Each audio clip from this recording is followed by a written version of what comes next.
Monsieur le Président, j'ai aussi noté le lien entre présence de forces françaises et foyers terroristes tout au long de nos frontières. Or, la plus grande partie, ce sont les pays de la CEDEAO, vous l'avez dit, avec le Nigeria et le Bénin. Monsieur le Président, j'aimerais faire remarquer que la CEDEAO ne cesse d'inviter les pays de l'AES à reconsidérer leur décision de sortie de la communauté. La CEDEAO est allée même jusqu'à nous accorder 6 mois supplémentaires pour revenir en son sein. Il est vrai, sans aucun fondement légal pour revenir à la raison, comme ils le disent. Il ne serait pas sincère. S'agit-il également d'un jeu sournois pour vous? Je le dis au début, nous sommes loyaux et fidèles en amitié. La CEDEAO a cessé d'exister depuis 1990. Ce n'est plus la CEDEAO. C'est juste une marionnette entre les mains des puissances occidentales. Toute cette grande théorie de démocratie, d'action humanitaire, de partenariat au développement n'est que de la poudre aux yeux. La CEDEAO est vidée de sa substance que les pères fondateurs lui ont insufflée. Nous avons, pour faire court, une coquille vide. Dans la parole et dans les gestes, la CEDEAO ne reflète aucune préoccupation des peuples ouest-africains. La CEDEAO est le bras de la légitimité que les puissances occidentales utilisent pour nous maintenir sous domination, pour garder nos matières premières à leur portée et leur usage à leur guise. Nous remercions la CEDEAO pour ce bonus de 6 mois, mais nous disons à la CEDEAO que depuis le 28 janvier 2024, nous ne sommes plus membres de la CEDEAO. Et ça, c'est de façon irréversible. C'est de façon irrévocable. Ils ont dit par rapport au texte, nous avons jusqu'au 29 janvier 2025 pour revenir à la raison, comme si, de la même façon qu'ils ont perdu la raison, ils pensent que nous avons perdu la raison. Nous sommes lucides. Le drame de la CEDEAO, je l'ai dit, c'est 2-3 chefs d'État qui sont prêts à verser le sang de ceux qu'ils qualifient de frères et qui ne sont nullement leurs frères, qui sont prêts, dis-je, à verser le sang de leurs frères, entre parenthèses, pour se maintenir pour un 2e mandat, un 3e mandat et un 4e mandat. Cherchez à découvrir quels sont ces chefs d'État qui sont dans cette logique. Vous découvrirez de qui je parle. D'accord. Mais nous, le délai bonus de 6 mois ne nous engage pas. C'est un non-événement. C'est plus qu'un non-événement, puisque c'est un événement qui n'a pas eu lieu pour nous. D'accord. Pour qu'il soit un non-événement, il faut qu'il existe. Il faut qu'il se passe. Nous avons quitté la CEDEAO. Nous ne reviendrons pas. Nous ne sommes pas, comme l'a dit le roi Faisal, Abdul Aziz, paix à son âme. Nous ne sommes pas ces gens-là, ces faibles-là, qui acceptent de se soumettre et de se coucher devant le fort. Nous avons fait un choix mûrement réfléchi. Nous savons où est l'intérêt de la Confédération, où sont les intérêts de nos peuples du Sahel, et nous savons les intérêts que défendent ces puissances occidentales. Ce n'est pas pour faire notre prospérité. Si ces chefs d'État, pour les raisons que je viens de dire, concèdent aux puissances occidentales, eh bien, que ces chefs d'État leur concèdent leur territoire pour qu'ils exploitent à merveille. Mais ça ne sera pas chez nous et ça ne sera pas dans la confédération. Et ça, c'est une certitude. D'accord. Que ceux qui acceptent de se soumettre au fort se soumettent. Nous avons fait un choix. Nous savons que c'est un choix difficile. Et nous avons pour devoir moral de tenir tous ensemble face à ce choix difficile, face à ce choix où c'est une question de survie pour nous. De la même façon qu'il est une question de survie pour la France, que vous voyez déjà, l'uranium qui lui manque a provoqué une certaine situation catastrophique où des familles sont condamnées à fouiller dans des poubelles. Oui. Face à ça, vous croyez que la France nous laissera tranquilles? Il faut être naïf pour le croire. Et je l'ai dit, nous ne sommes pas naïfs. Nous laissons la CEDEAO qui a fait ce choix de la naïveté à continuer dans cette naïveté. Le bonus ne nous engage en rien. Nous sommes résolument et nous sommes déterminés à poursuivre notre chemin pour le bonheur de nos populations, bonheur basé sur la souveraineté de nos ressources naturelles et sur la souveraineté également de notre labeur, puisque jusqu'au 25 juillet, les Nigériens travaillent pour la France. Les ressources nigériennes appartenaient à la France. À la France. Donc, nous avons fait un choix, nous nous assumons. Et nous appelons l'ensemble des peuples africains conscients, l'ensemble des peuples africains qui ne sont pas prêts à se soumettre au plus fort, de rester avec nous et d'être avec nous. D'accord.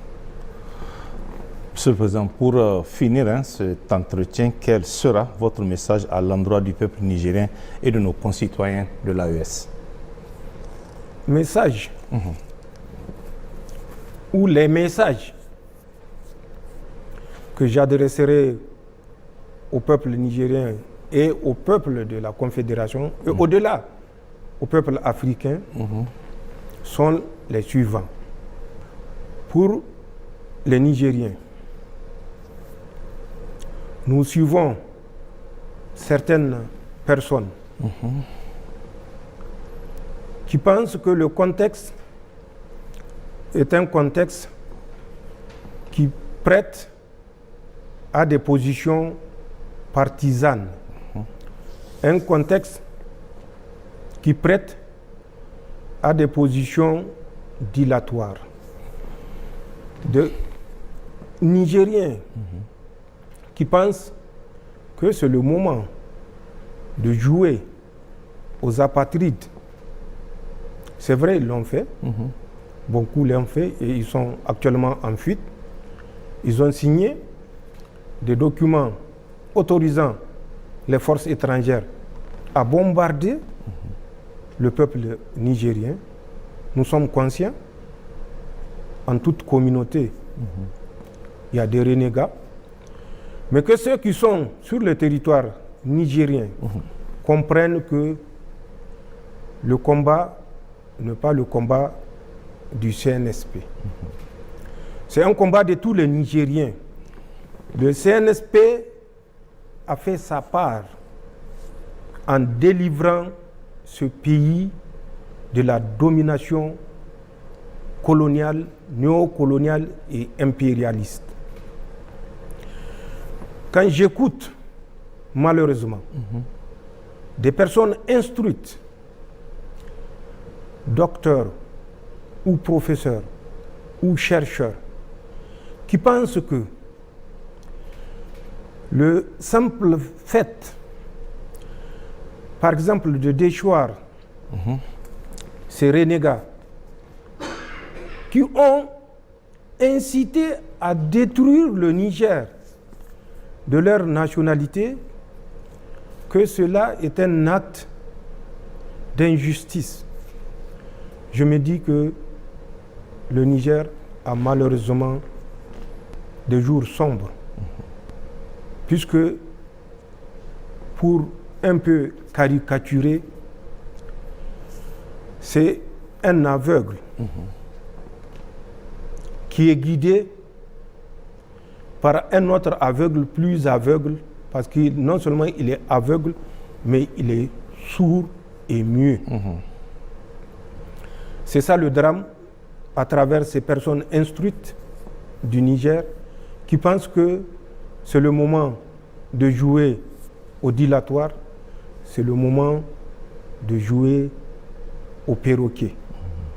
Nous avons des citoyens, des concitoyens qui sont partis à l'extérieur pour ternir l'image de nos forces de défense et de sécurité, qui se sacrifient depuis plus de 13 ans contre le terrorisme pour maintenir ce pays entier, pour maintenir ce pays stable, pour maintenir ce pays uni, pour maintenir ce pays solidaire.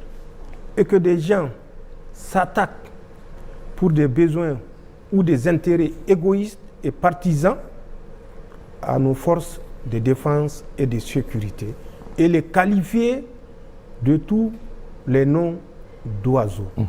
Ceci est inacceptable et que ceux qui pensent qu'ils peuvent en toute liberté s'adonner à ça feraient mieux de prendre les chemins de la vingtaine de fuyards qui sont dans les pays voisins ou en Occident. Nous ne permettrons pas que nos forces de défense et de sécurité qui ont consenti d'énormes sacrifices soient vilipendées, soient discréditées, soient clochardisées à travers les mots de certaines personnes irresponsables et inconscientes. Je rappelle l'histoire parce que malheureusement, on découvre que beaucoup de Nigériens ne connaissent pas leur histoire. La déchéance de la nationalité. Mais, et c'est ce qui est regrettable, et c'est ce que je disais, l'aveugle sourd-muet qui tire un aveugle qui lui sort de guide. Et c'est la situation dans laquelle le Niger s'était retrouvé et que, avec l'aide d'Allah, Inch'Allah, nous allons y remédier tous ensemble. D'accord. En 1959, Issa Diop, c'est un député national, El Sawaba. Quand le mouvement Sawaba a été dissous, Issa Diop a été expulsé, déchu de sa nationalité, qu'il ne reconnaissait même pas, les autorités de l'époque, et expulsé purement et simplement du territoire national. Lui, c'est le plus chanceux, parce que d'autres membres du mouvement Sawaba ont été poursuivis et lynchés à mort sur le territoire national nigérien, le même territoire que nous partageons aujourd'hui. Exposés à la vindicte populaire, parce qu'à l'époque, les Africains n'avaient pas compris qui tirait les ficelles. Ce n'était pas Diori Hamani ou bien le RDA qui tirait les ficelles. C'était la France coloniale et néo-coloniale qui tirait les ficelles. Plus tard, c'est un officier qui a été expulsé. Je tairai son nom pour des raisons qui me sont particulières. D'accord. Qui a été expulsé du territoire national parce qu'il n'est plus nigérien. Nous, ce que nous avons fait, c'est des dispositions que nous avons prises pour conserver notre pays face à des renégats qui se sont alliés aux puissances occidentales pour appeler au meurtre des Nigériens. Vous croyez que nous allons hésiter une seule seconde pour mettre à l'écart 20, 30 Nigériens pour préserver la vie de 26 millions de Nigériens. Que les Nigériens comprennent que la lutte que nous avons engagée, Dieu merci, avec nos frères de la Confédération, est une lutte noble. C'est une lutte de survie.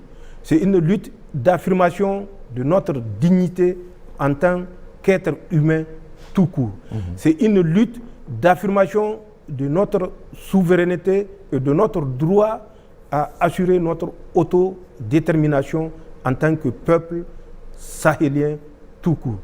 C'est une lutte de libération des esprits et des mentalités qui se sont résignés et, au pire des cas, qui ont accepté avec fatalisme le sort qu'on leur présente comme inévitable. Nous appelons les Nigériens à ne pas céder à cette campagne d'intoxication, de désinformation des Français et leurs acolytes. Ils ont essayé l'utilisation des terroristes. Je l'ai dit et je l'ai décrit ici. Ils n'ont pas cessé. C'est tout simplement une façon de changer de fusil d'épaule.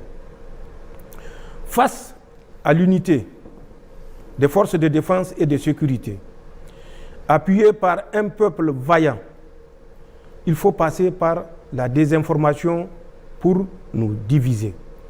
Et c'est ça qui avait cours ces derniers temps que vous constatez et que j'appelle les Nigériens à faire preuve de discernement. Prenons le cas de Chatouman ici à Petelkoli.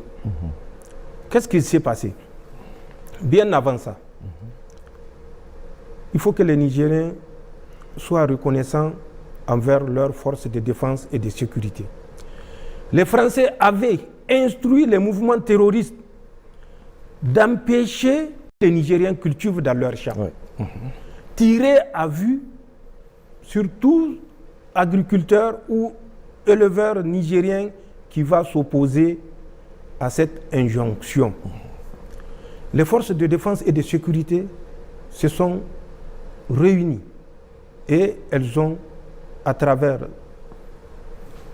des planifications harmonisées, monté plusieurs opérations, dont entre autres celle de la zone Nia, qu'on a appelée la Kalkanei, et qui avait pour objectif de permettre, coûte que coûte, que les Nigériens sèment, cultivent, récoltent et emmagasinent. Ils ont effectivement essayé de nous empêcher d'atteindre notre objectif. Allah subhanahu wa ta'ala est avec les justes et les forces de défense et de sécurité ont consenti d'énormes sacrifices, que ce soit ici du côté de la rive droite, que ce soit dans la zone Al-Bahaw, qui est une partie de la région de Tillabéri, que ce soit dans la zone de Chara, qui est la zone de Tawa, que ce soit dans la zone de l'opération d'Amissa, qui est dans la région de Dosso, que ce soit une partie de Tawa également, que ce soit dans la zone de Frauta Bouchia, qui est dans la région de Maradi, ou que ce soit au niveau du secteur 4, la région de Difa. Les forces de défense et de sécurité se sont mobilisées pour permettre aux Nigériens d'aller au champ et de produire. Les Français ayant échoué n'ont pas abandonné.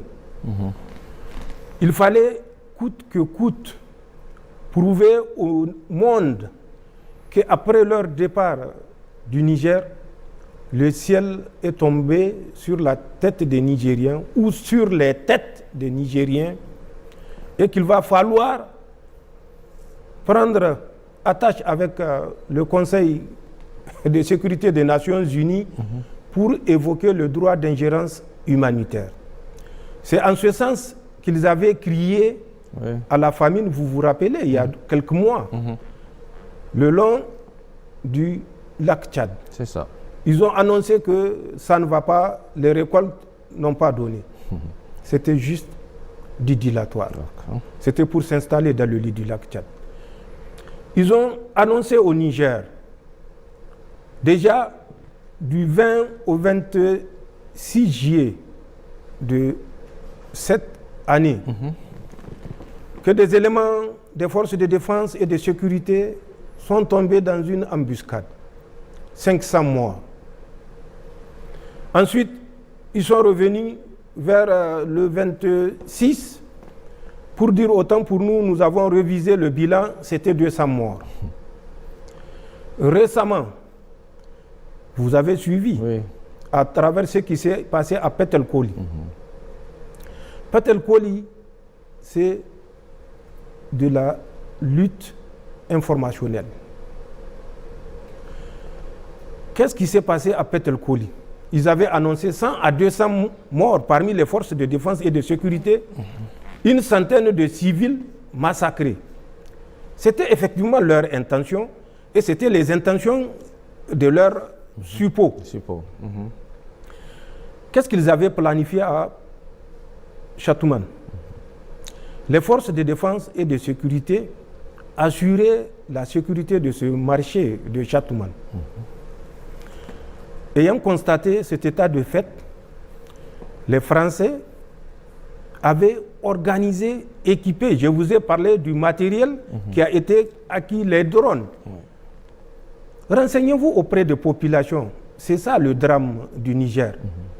On reste à Niamey, on écrit des articles sans s'approcher des populations qui sont dans la zone considérée. Les forces de défense et de sécurité fidèles à leur mission assuraient chaque jour de marché la sécurité du marché de Chatoumane.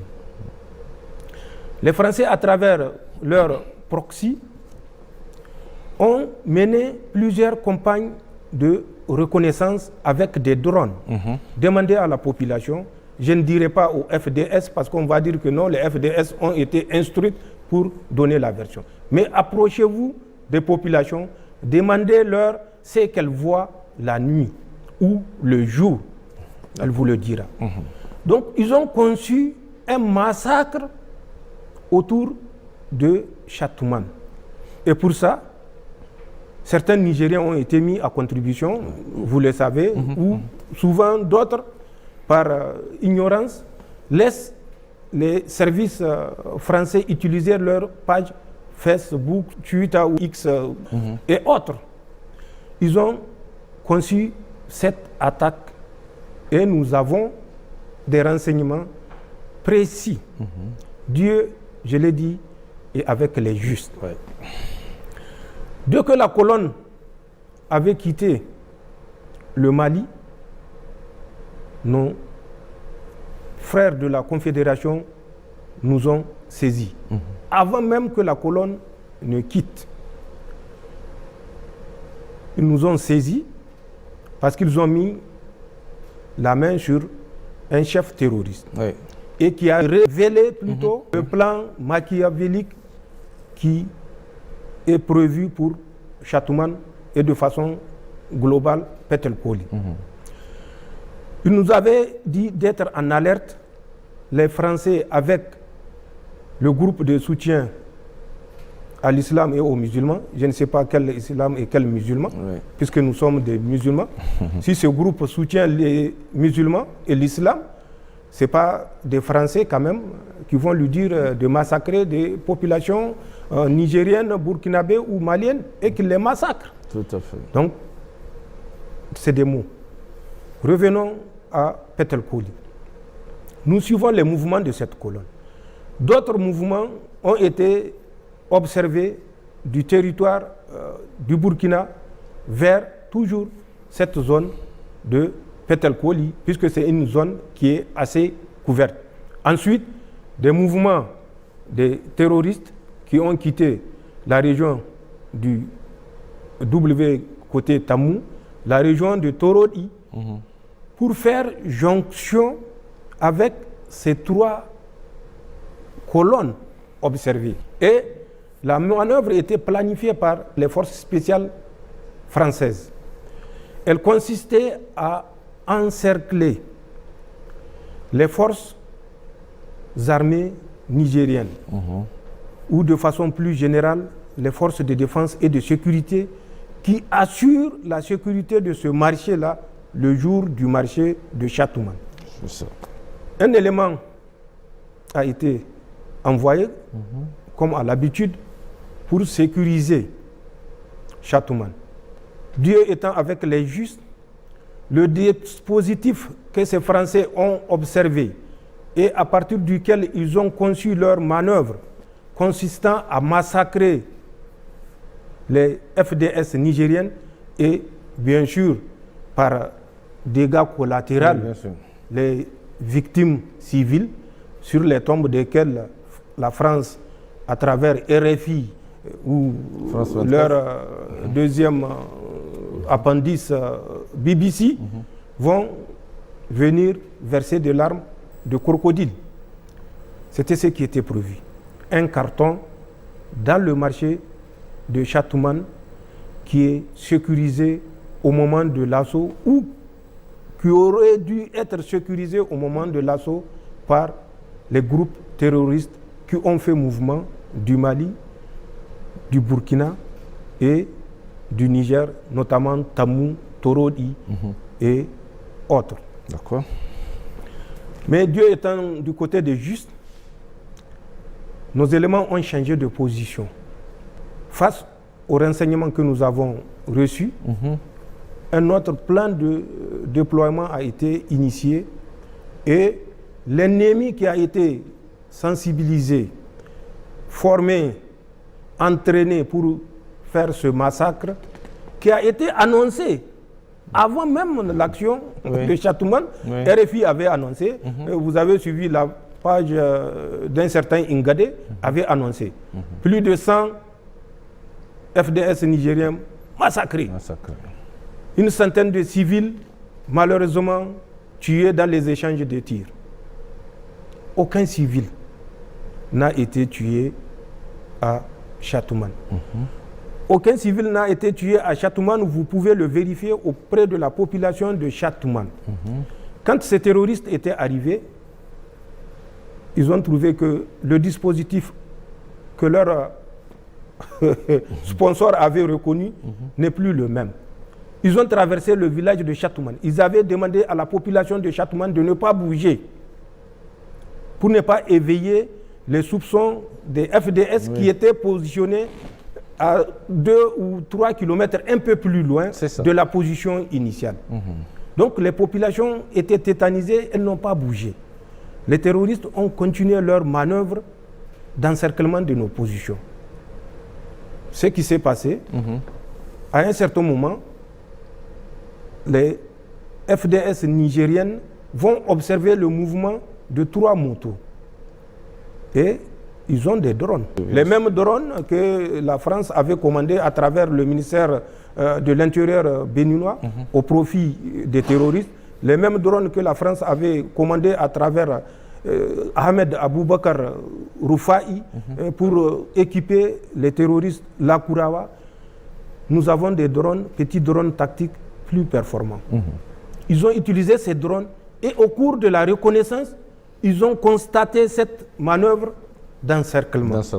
Et c'est là où, compte tenu du nombre mobilisé par les terroristes, avec bien sûr l'appui de leurs sponsors, les éléments ont fait des tirs de fixation sur l'ennemi pour essayer de l'empêcher de se déplacer et pouvoir se réorganiser et dans l'ordre se soustraire de la nasse que les terroristes étaient en train de tisser autour de nos forces de défense et de sécurité. Donc c'est dans cet échange de coups de feu qu'une de nos Toyota a été touchée, où il y a eu 5 martyrs. Et puis au cours toujours du combat pour que les FDS se repositionnent, se réorganisent. Il y a eu 5 autres qui sont tombés, ce qui fait malheureusement 10 éléments de force de défense qui vont tomber ce jour-là. Aucun civil n'est tombé. Vous pouvez demander à la population de Châteauman. Je ne dirai pas à RFI de venir demander, puisque RFI ne peut pas venir demander. Mais les suppôts de RFI qui sont sur notre territoire, nous le savons et qui sont nombreux, peuvent aller se renseigner et donner le résultat à RFI. Aucun civil n'est tombé à Châteauman. Pour se rattraper, puisqu'ils ont découvert certainement, puisqu'ils ont des infiltrés, même dans les campagnes, qu'est-ce qu'ils ont fait? Ils ont fait le montage de Libéry. Regardez bien les images de Libéry. Demandez à la population de Libéry qu'est-ce qui s'est réellement passé. Vous comprendrez la malveillance avec laquelle la France est déterminée à mettre le Niger au pas, au prix des sacrifices des milliers et des milliers de Nigériens.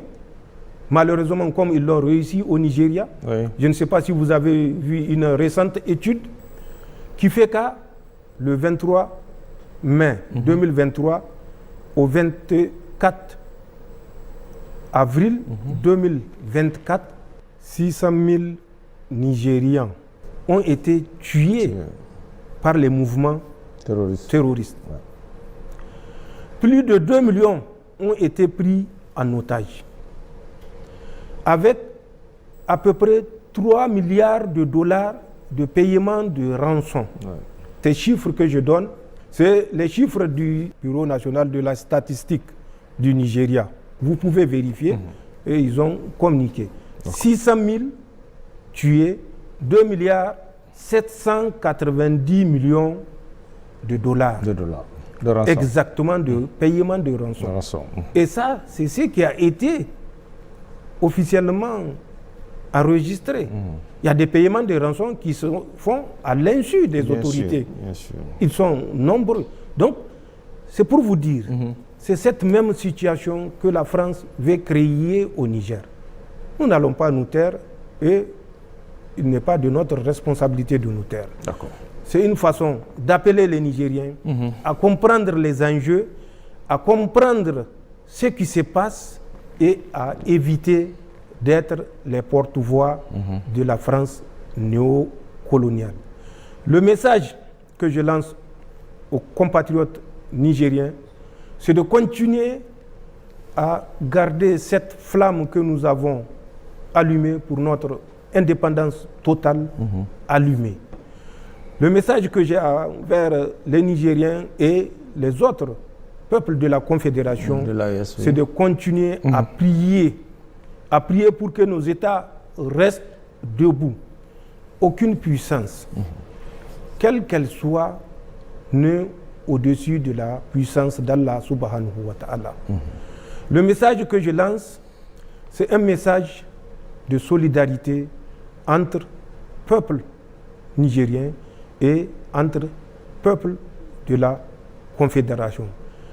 Prenons conscience des enjeux, prenons conscience du combat, prenons conscience de l'âpreté du combat, puisque c'est un combat qui sera âpre et dur, c'est un combat qui sera certainement dans le long terme, ce n'est pas un combat d'1 an ou de 15 mois ou de 17 mois. Tout à fait. Que les Nigériens qui pensent que c'est le CNSP qu'ils attaquent en répandant des contre-vérités se ressaisissent et comprennent que s'ils sont tranquillement assis devant un écran de télévision en train de délivrer des absurdités, c'est parce qu'il y a des Nigériens qui ont accepté de se sacrifier pour qu'ils puissent se prêter à cet exercice. Par respect pour la mémoire de ces martyrs, que ces martyrs soient civils ou militaires, par respect envers leur mémoire, nous devons dire la vérité sans esprit partisan, ni clanique, ni malveillance aucune. Restons solidaires. Nous profiterons pour souhaiter bonne fête de Noël à tous nos frères nigériens et de la Confédération. Qu'ils restent vigilants parce que la menace est réelle, qu'ils restent vigilants lors des commémorations de ces fêtes de Noël et de fin d'année, puisque la malveillance est sponsorisée au vu et au su de la communauté internationale et de certains renégats et dirigeants malheureusement de nos pays africains. Restons solidaires, restons mobilisés et défendons notre souveraineté coûte que coûte. Le chemin a été indiqué par nos forces de défense et de sécurité. Le chemin a été indiqué par nos chefs religieux. Le chemin a été indiqué par nos vaillants peuples, alors que les renégats se tiennent pour dit le Niger, le Burkina, le Mali ne retourneront pas aux chaînes de l'esclavage. Nous nous sommes libérés et nous nous sommes définitivement libérés, Inch'Allah. Aucune pression, aucune menace, aucune injonction ne saurait nous ramener dans le juron du Niger d'avant le 26 juillet 2023 ou dans le juron de la Confédération ou de l'Alliance des États du Sahel avant le 31 juillet 2023, puisque précisément c'est le 31 juillet 2023 que la Confédération est née. Le 16 septembre, ce n'est que la formalisation de l'acte de naissance de la charte de l'Alliance de l'Iptako Gourma. Bonne chance à l'ensemble des Nigériens et des peuples de la Confédération. Restons vigilants, déterminés et fermes. Voilà les messages que je tiens à annoncer à mes compatriotes et à mes frères de la Confédération. Je vous remercie. Monsieur le Président, merci pour cette grande interview consacrée essentiellement, je l'ai souligné en début de cet entretien, sur les questions sécuritaires avec ce projet funeste de déstabilisation de notre pays et de l'ensemble des États de l'AES. Un projet qui, on le voit, et selon les informations que vous-même vous avez voulu partager avec le peuple de l'AES, est une réalité, d'où la nécessité pour tous nos concitoyens et l'ensemble des populations de l'AES d'être très vigilants. Excellente soirée à tous. Au revoir.